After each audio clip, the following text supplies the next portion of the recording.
Hi guys, welcome back to Surakshan. BSCP is what we are discussing in this video. जिनको नहीं पता है BSCP क्या है, BSCP stands for Burp Suit Certified Practitioner. It is a certificate by Portswigger and Portswigger वही company है जिसने Burp Suit बनाया है. So BSCP is relatively new in the market as compared to other certificates like OSCP or CRTP. But ये काफ़ी rewarding certificate है. It is a challenging one but it is rewarding. तो जो पूरा exam है वो टोटल 4 घंटे का है and in those 4 hours you have 2 individual applications.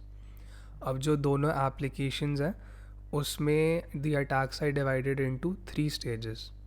So for example अगर मैं अपनी पहली वेब एप्लीकेशन सॉल्व कर रहा हूँ तो stage 1 would be I would have no access to any user account.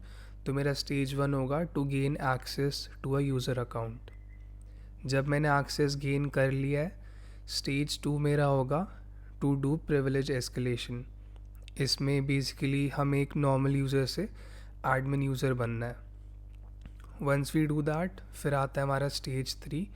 Stage 3 में जो हमें एडमिनिस्ट्रेटिव एक्सेस मिला है उसको यूज़ करके हम कोई सर्वर साइड वल्नरेबिलिटी एक्सप्लॉइट करते हैं to get contents of the file secret in Carlos home directory. जब हम ये सीक्रेट सबमिट कर देते हैं तो वो वाला वेब एप्लीकेशन सॉल्व हो जाता है. ठीक है, ऐसे ही हम दोनों एप्लीकेशंस को सॉल्व करते हैं, दोनों में से सीक्रेट निकालते हैं, सबमिट करते हैं and then in the end जो हमारी बर्प सूट की प्रोजेक्ट फाइल होती है उसको we have to upload on the PortSwigger website for verification. तो BSCP का एज सच कोई डिफाइंड सिलेबस नहीं है कि सिर्फ ये टॉपिक्स आएंगे. तो इन अ वे पोर्ट्सविगर अकेडमी पे जितने भी वल्नरेबिलिटीज़ हैं, जितने भी टॉपिक्स हैं, वो सारे ही इन अ वे सिलेबस का पार्ट है. तो यहाँ पे we can't cut down to few topics कि भाई ये कर लो एंड एग्ज़ाम हो जाएगा. We eventually have to do each and every topic mentioned and उसके अंदर भी जो लैब्स है वो हमें करनी पड़ेंगी.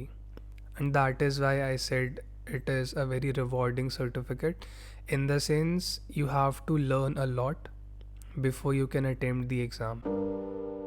I started my preparation on 7th November and I cleared the exam somewhere in April. तो the way I prepared was अगर हम पोर्ट्सविगर अकेडमी पे जाते हैं and we go to view all topics tab तो वहाँ पे सारे टॉपिक्स मेंशन्ड है and they are categorized into server side, client side, advanced topics. तो मैंने क्या किया, मैं इन तीनों कैटेगरीज में वन बाय वन करके every topic I went through and made detailed notes on it. For example server side vulnerabilities है तो वहाँ पे let's suppose access control. So first I made notes on access control for my understanding and then उसके बाद जब मैंने labs की तो लैब्स के जो भी टेस्ट केसेस थे या फिर पेलोड्स थे वो सब I jotted down just to make sure कि भाई 4 घंटे के एग्ज़ाम में मैं पेलोड्स सर्च ना कर रहा हूँ. That's the last thing you want to do specially when you have a time constraint. अब जब मैंने सारे टॉपिक्स कवर कर लिए थे तो I went through the labs once again just to make sure I know and I can recall test cases and things कि कौन सी वल्नरेबिलिटी के लिए कैसे क्या सॉल्व हो रहा है. अब जब सारी लैब्स एंड सारे टॉपिक्स मैंने कवर कर लिए उसके बाद on PortSwigger academy there is a set of labs जो कि एक्सप्लिसिटली मेंशन्ड है फॉर द एग्ज़ाम कि भाई ये लैब्स हैं and you should be able to do these labs without any help. तो जब मैंने सारे टॉपिक्स एंड लैब्स कवर कर लिए आई वेंट थ्रू दीज लैब्स.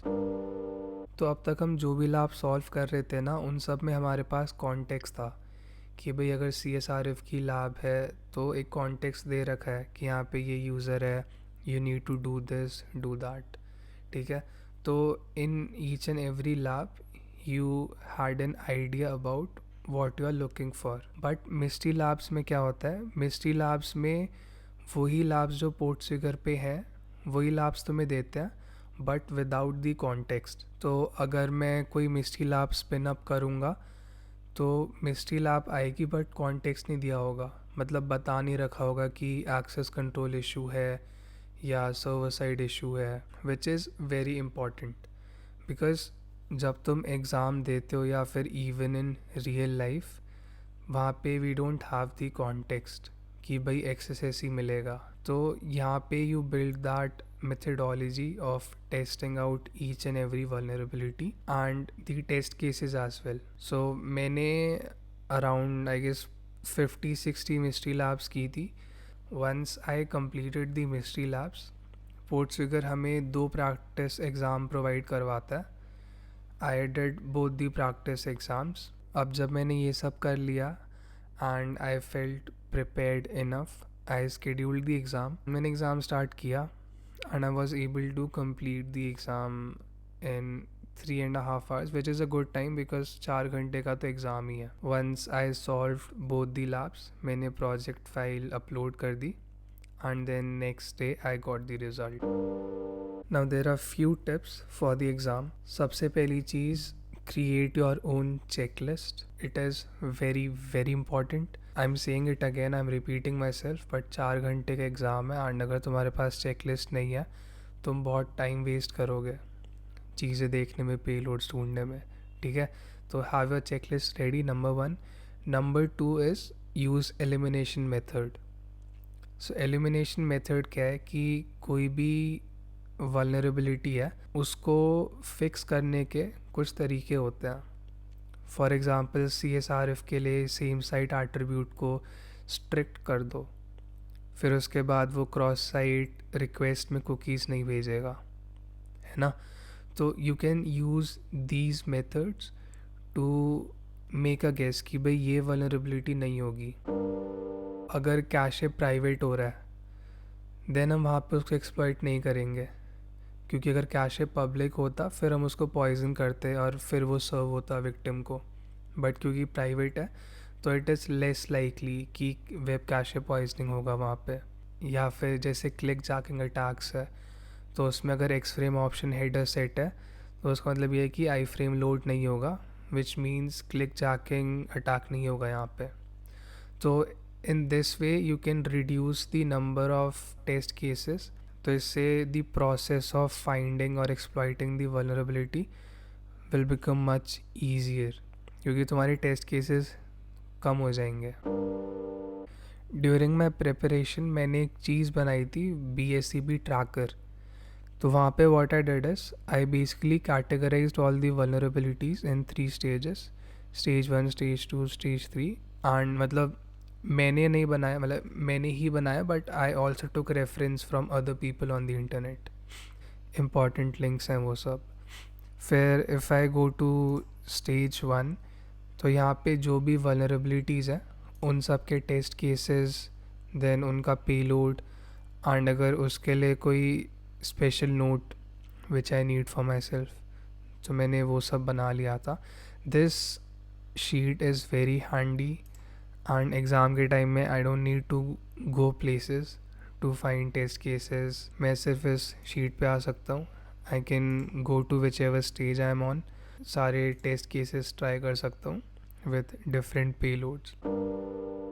अगर तुम एग्ज़ाम को अच्छे से समझोगे, there are some labs and topics which you can skip. तो I mean it's your call. Understand this कि वो टॉपिक या वो लैब एग्ज़ाम में आ सकता है. ठीक है, so there is a risk that you will take अगर तुम कोई लैब या टॉपिक स्किप करते हो.